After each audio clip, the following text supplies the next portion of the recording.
Hi, and welcome back to Pushbox Banter. I'm Daniel. And I'm Kristy, filling in for Craig today. Thanks for joining us again, Kristy. So today we're going to talk about Silverstone. Silverstone, a beloved track for all the F1 fans, a very historic track. It's been around since 1948. Known as a challenging track, it has 18 corners, and it's super blazingly fast. Okay, cool. It's known for the downforce. Nice. Cars go extra fast on this circuit. Right, because of all the downforce. Yes, correct. Anyways, we saw a lot of celebrities there. Just to name a few, we have Emilia Clarke from Game of Thrones. Are you going to do it? No.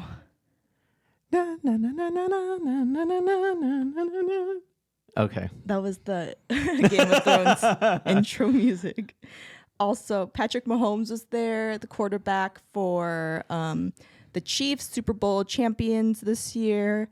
And also one of my favorites, Brian May was there. Yeah, that's cool. Yeah, guitarist of Queen, right? Astrophysicist as well. Yes. And also, don't know what his hair care routine is, but those silver locks down to his shoulders, blowing in the wind of the Silverstone racetrack. Yeah, that's awesome. Who else was there? Brad Pitt was there. Oh, Brad Pitt was there. Let's get into Brad Pitt in a little bit, but Mr. Bean was there.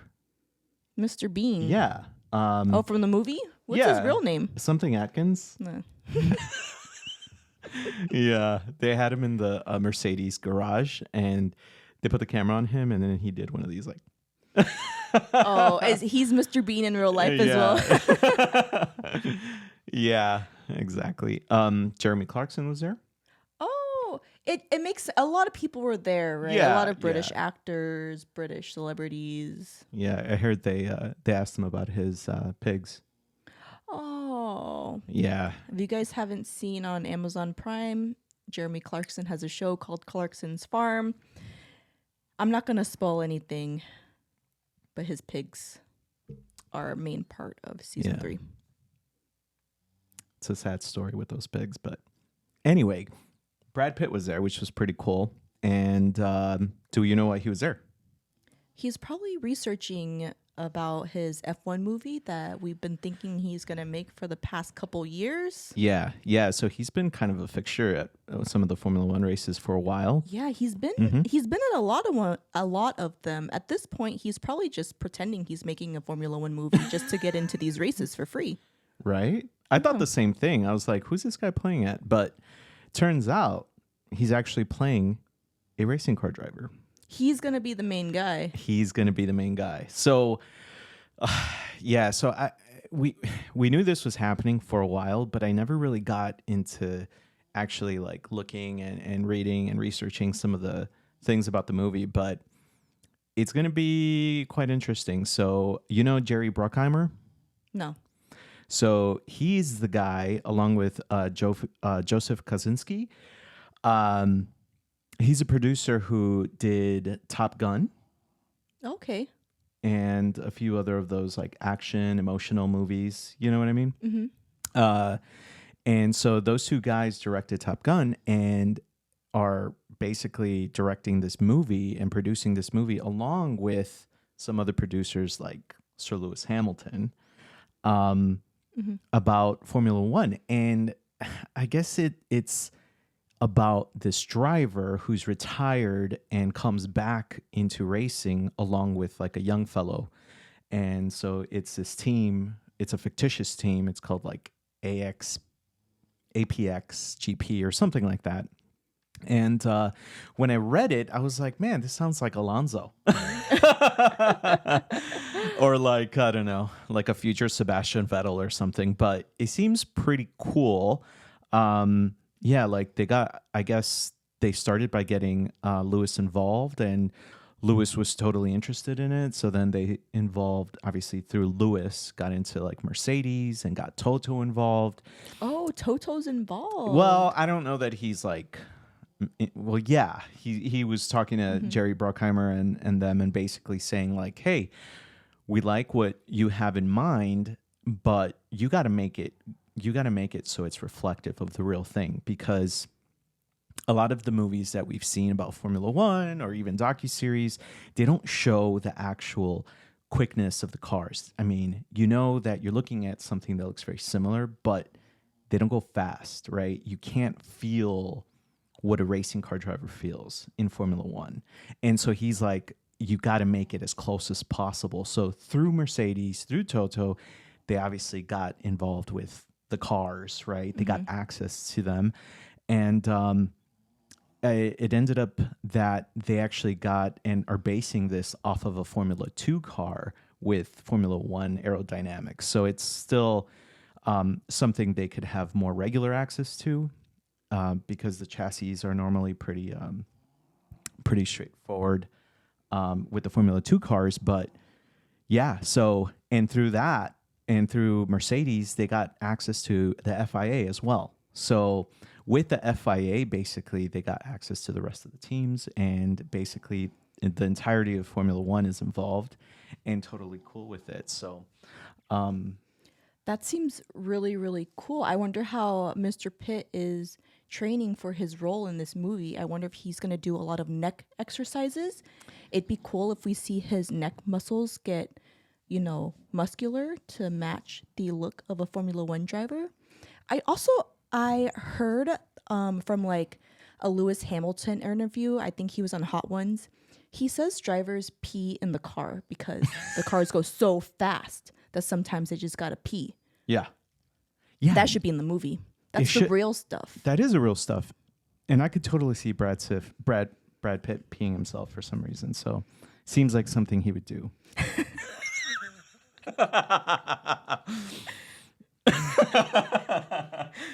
Anyway, so More like Brad Pitt. yeah, so basically they're also involving some of the drivers and whatever actions going on current season or whenever they're filming. They're actually just bringing it in and embedding themselves, which is pretty cool. I heard rumors that Carlos Sainz and Esteban Ocon were going to be in it as well, kind of playing themselves. So that's pretty cool. I'm interested to see how they work in some of the drama. The teaser came out this weekend as well. So not only are they there filming, but they released the teaser for everybody to watch and see what's going on. And as you can imagine, there's not a whole lot of dialogue. We kind of see where it's going, but not necessarily, because the movie itself isn't supposed to come out for another year. Oh, another year of free races for Mr. Brad Pitt. Yeah, so it's not coming out for a year. And in the meantime, yeah, they're filming, and the teaser is pretty cool because it looks super fast. It looks like, I guess there's advancements in the technology and cameras and stuff like that. So I can only imagine that some of the cameras that they have there for those films eventually will make their way into Formula One. Mm-hmm. But basically, you see the stuff in the cockpit going really fast, and it's actually Brad Pitt driving. Apparently, he took classes or training for about 3 months before getting behind the wheel of an actual Formula 2 car that looks like a Formula 1 car. And the cameras are pretty cool because they pan as they're going really fast, and it just feels quick. It feels like and looks like something I don't think I've ever seen, aside from even in Formula 1 broadcasts and ESPN or whatever. They don't always feel very quick when you're watching it, but when you're behind in certain angles and the gimbal is not very it's like it's not that sturdy. You can kind of feel it, right? You feel the vibrations and the shaking, and you see how quick things kind of go, and how quickly the breaking points come up, and how quick it is to stop. But it kind of looks like that. So I think that's pretty cool. Obviously, I think there's going to be that whole emotional bit to go along with it. Probably obviously a redemption story where he comes back and becomes successful kind of later in life, and is, showing his teammate, which is also his first competitor. I'm sure there's going to be some innate drama there, just as there would always be. But between teammates, right?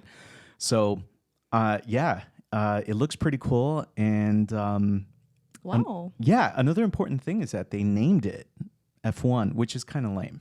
That is lame. They couldn't have thought of a better name, Yeah, F1. Well, I'm excited for this movie. I like all Brad Pitt movies. I'm happy to hear about the cameras and that they're not just filming the cars at 2 times speed. yeah, exactly, yeah, yeah, and I'm a fan of Brad Pitt as well. I feel like right now, and I know he's had his own stuff, but he looks the part. He looks like, I'm not going to say a has been, but like he looks like somebody who's kind of been there, done that. Um, and so I think he fits the part perfectly. And of course, if there's anybody to play this part, of course it would be Brad Pitt. You know Yeah, what I mean? absolutely. Anyway, so the race. I mean, now that we talked about the celebrities and Brad Pitt, let's get to the boring stuff. Just kidding. This was exciting. Probably one of the, gosh, I feel like every week it's like, oh, this is one of the most exciting races of the season. And this was interesting in a different way, just because of the inconsistency with the weather. I mean, obviously, it's what you expect when you go to Silverstone, right? Right. Like this happens every year that there's a couple of seasons happening throughout the race. Rain, sunshine, Yeah, cloudiness. cloud. Yeah, exactly. It goes through all of it, and usually at the end, it's always sunny. So today was no different. So going into the weekend, I mean, going into basically Sunday, we knew there was going to be a 1, 2, 3 grid, right? The grid start was the first 3 were British racers, which was really nice to see. Interesting not to see Max in the top 3. From what I heard, he had picked up some, I mean, I didn't hear, but from what I understood was that he picked up some floor damage going through some gravel. And so basically he had lost like 100 points of like downforce and aerodynamic like availability or something. So it was nice to see a little bit of a different lineup. And we had one Red Bull in 4th and then one Red Bull starting from the pit lane. And we'll get to Perez in a little bit, but going into the race, well, actually, it's probably a good time to talk about Perez because going into the race, he started at the pit lane because they changed his engine. But aside from that, he also had a very terrible Q1 where he basically went from intermediates to softs, and then we're getting basically right out of the pit lane, trying to warm up those tires, slid into the gravel and got stuck, which is honestly the worst thing that could possibly have happened to him, I think, going into this weekend, considering basically he's been out of commission in that Red Bull for the last like 4 or 5 weeks, 5 weeks, including today. Yeah, I feel like he's had very terrible luck the past couple of races, and I don't know what's happening to him, but I'm gonna, manifest some good luck for him in the next couple of races here. Yeah, I think that's the way to go, and giving him all the best luck here because it sounds like he's probably going to lose his seat if he doesn't kind of change things around, right? Like Horner was saying, basically, we need 2 cars at the front, and it's not doing any favors to the Constructors' Championship. Obviously, in the Drivers' Championship, he's basically tumbled from like 2nd all the way to, I think he's 6th now. Mm-hmm. I mean, I after think the Norris race, just yeah. surpassed him. Correct. Yeah. So this isn't doing him any favors, and everybody keeps talking about contract clauses and potential like outs for Red Bull. I wouldn't doubt that Red Bull would like pull the plug on his new contract. So we don't know what's going on there, but definitely it's for Perez to lose, and so hopefully he can turn it around. Obviously, he's one of my favorite drivers, so we'll see what he does, and hopefully it's better things in Budapest and beyond. So, actually, I heard that they were going to test Liam Lawson in one of the filming days at Silverstone next week. So, Interesting. yeah. So, I mean, this is not the time to be giving others, especially your competitors, an opportunity. And it's kind of what you do. You open the door, and other people are going to walk in and jump in your seat. But during the race, right off the bat, it was pretty cool. We saw Verstappen basically take one of the positions he had lost. I think he had gone over and taken Norris's third place, and Hamilton and Russell were basically taking off. They had really good pace in the beginning. Russell's pace seemed to taper down as I think drops of rain were coming down, and basically from then on, it was musical chairs of like race leadership, right? Hamilton took Russell's position, which was really interesting. And then Norris came out of nowhere, took Verstappen's P3, and Verstappen surprisingly didn't put up much of a fight. He seemed to have been like waving him by almost, right? Mm-hmm. Was that your opinion as well? Yeah, he just put his hand out the window and said, "Go ahead." Yeah, he might as well have, but he then had Piastri go and basically do the same thing to him, and it looks like the Red Bull has been really bad with the tire management, and it seems like, I mean, that racetrack itself is pretty abrasive, but yeah, his tires were going away. It didn't seem like he was like doing much. I feel like he was almost like resigned himself to like, okay, well, this isn't my fight today. But then obviously Silverstone, it rains, right? It rained, and it really became a battle of strategy, I feel like, right? So the two that lost out massively, obviously they weren't even in contention, but Leclerc, Perez, they got in that first little cell of rain. They came in, got intermediates, and destroyed their intermediates like a lap later, and then stayed on them for maybe way too long, like another 6 or 7 laps before it started raining again. Yeah, it's crazy because Perez is known for being a good driver in the rain. Yeah, for the most part, but it wasn't raining anymore. It had dried out when he got his intermediates. So basically, he destroyed the tires, and not only that, he was going like, I think, seconds slower per lap, as was Leclerc. So essentially, both their races were over once they got those that pit stop for intermediates, which was very not good for them. But again, Ferrari sabotaged Leclerc on the strategy front. Yeah, Leclerc started way at the back anyway, so his weekend was kind of shot. Again, I think we talked about this last time, but is it the Monaco curse? Like, did he get one win only to go like 3 steps back? You know, like, I don't know, but bad luck for him, and for the Ferrari team in general. It seems like Sainz was more or less in no man's land throughout the whole race. Did a little bit better than he qualified, but it's just in the middle of nowhere, right? Kind of leading the pack of nobody.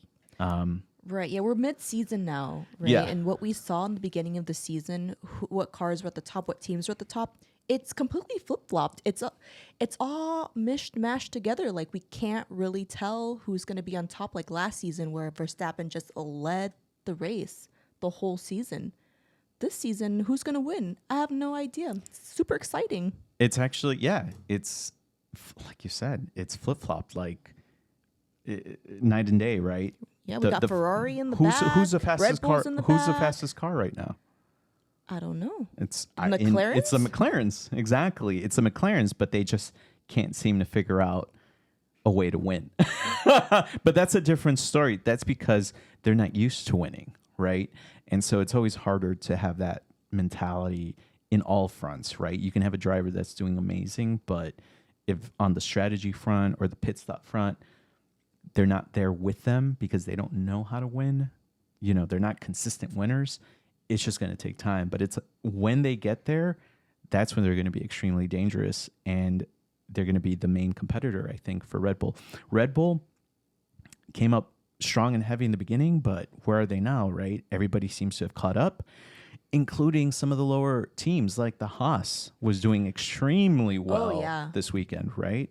Hulkenberg was driving the heck out of that car, and as was Magnussen. So, it's one of those things where slow and steady wins the race. The bottom of the pack, Alpines at the beginning of the year, where are they now? They're pretty decent.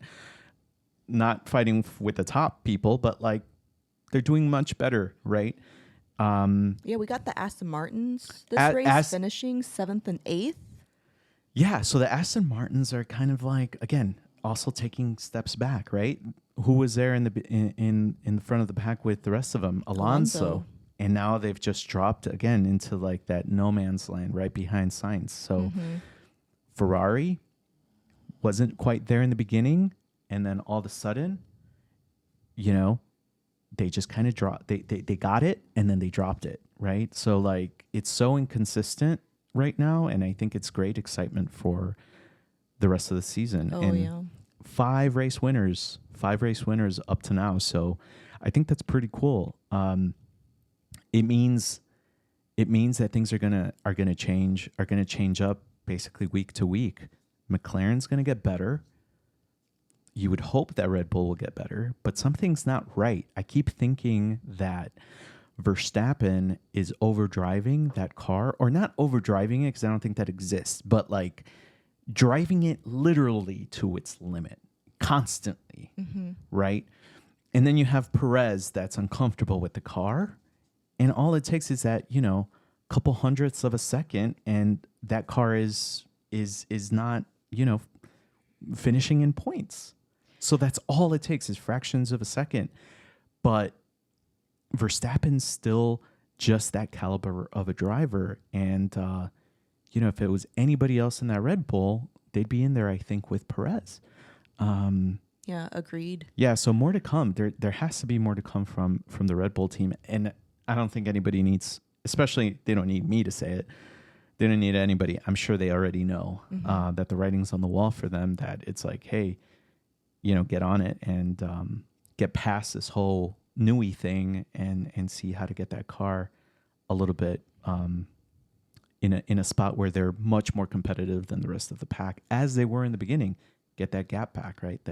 Get that delta to a couple more hundredths, because it's way too close. I mean, it's this Verstappen in 4th, right, in qualifying. Like, it's crazy. That is pretty crazy. Yeah. Anyway, so Norris seemed pretty upset.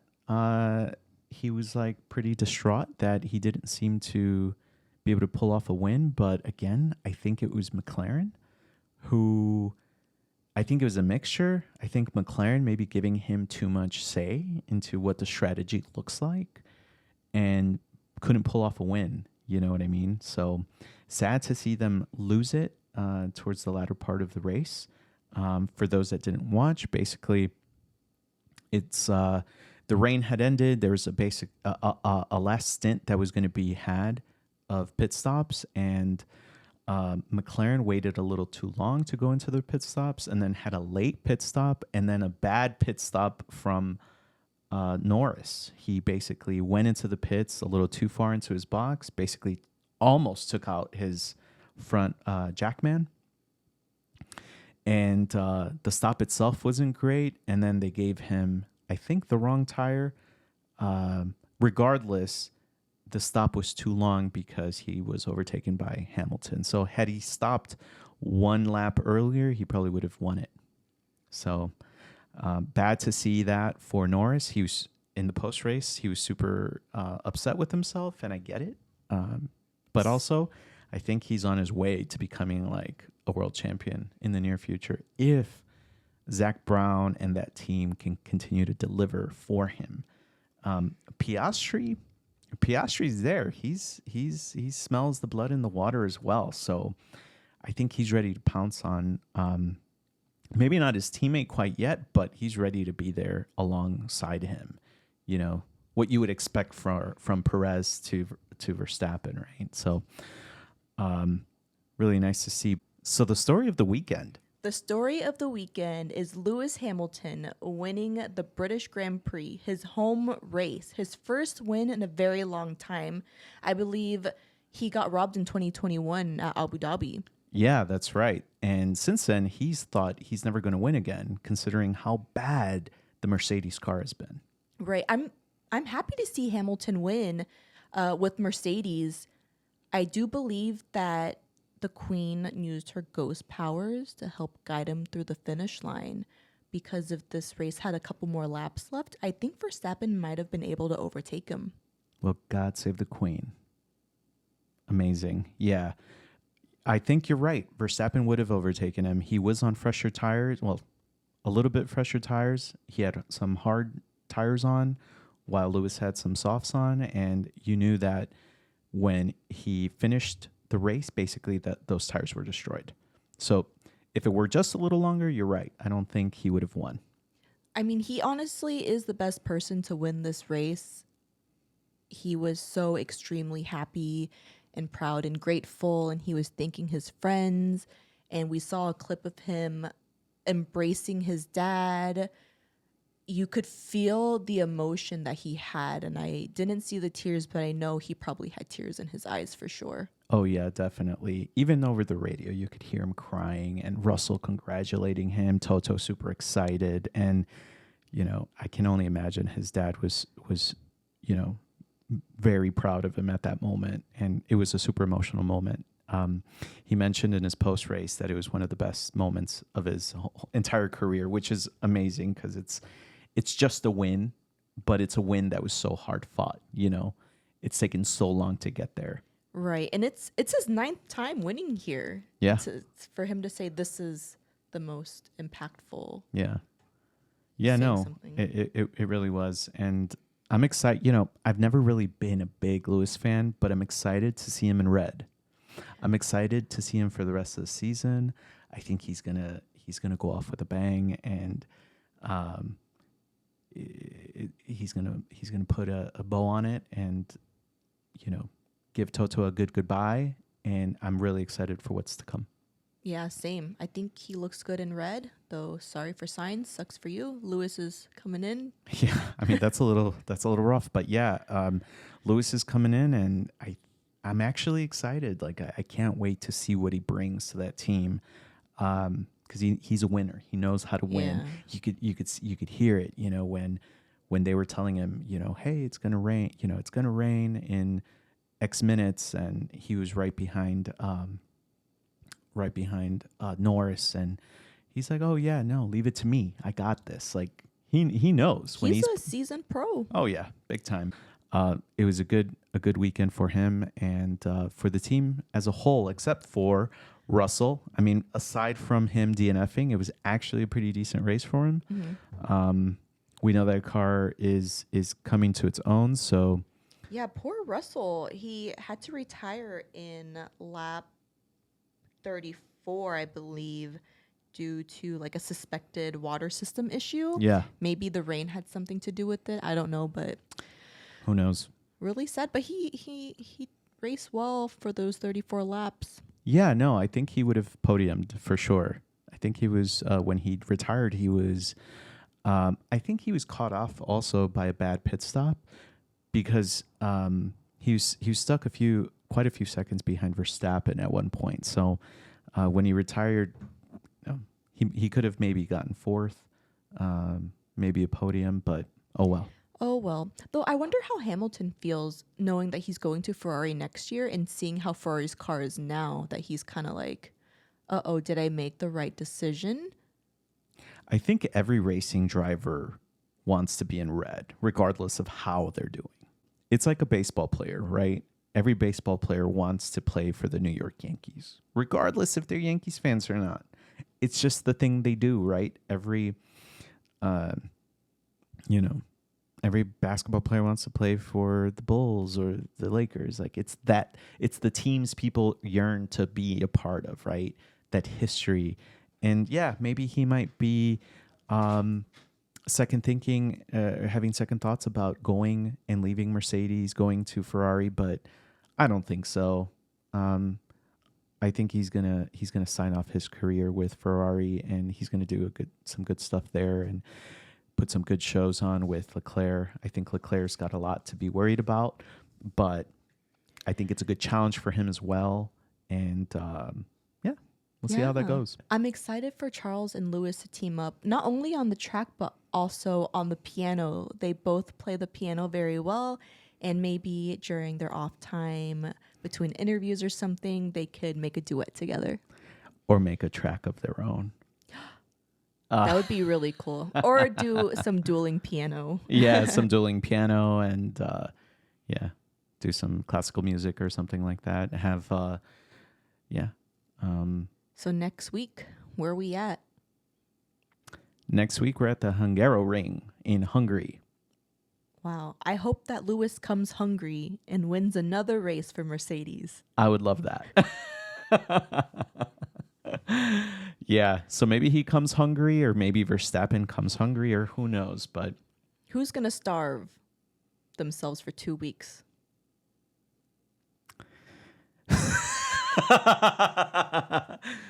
Yeah. So what are your predictions? Yeah. So my predictions for Hungary are... now it's not as predictable, right? But I think we're going to see some British folks up at the top and Verstappen. So I'm going to give it to Hamilton, Russell, Verstappen. I'm going to go Verstappen, Hamilton, Norris. All right. Got to put the McLarens in there. Yeah. Yeah, I think the McLarens are going to be right there, but they gotta be able to win it and execute on a strategy front, on a team front, you know? Yeah, and who knows? Maybe we'll see a Williams up there. They did do very well this race. Well, I know Craig would be happy. This one's for you, Craig. Logan also almost made a point. Exactly. And he has outqualified Sergio Perez 7 times this year, so something to be said there, huh? Mm-hmm. Yeah. Well, I think that concludes our podcast for today. Like, follow, comment, only good things on your preferred platform. And we'll see you guys next time. Thanks, Kristy. Thanks, Daniel. Bye, guys. Bye.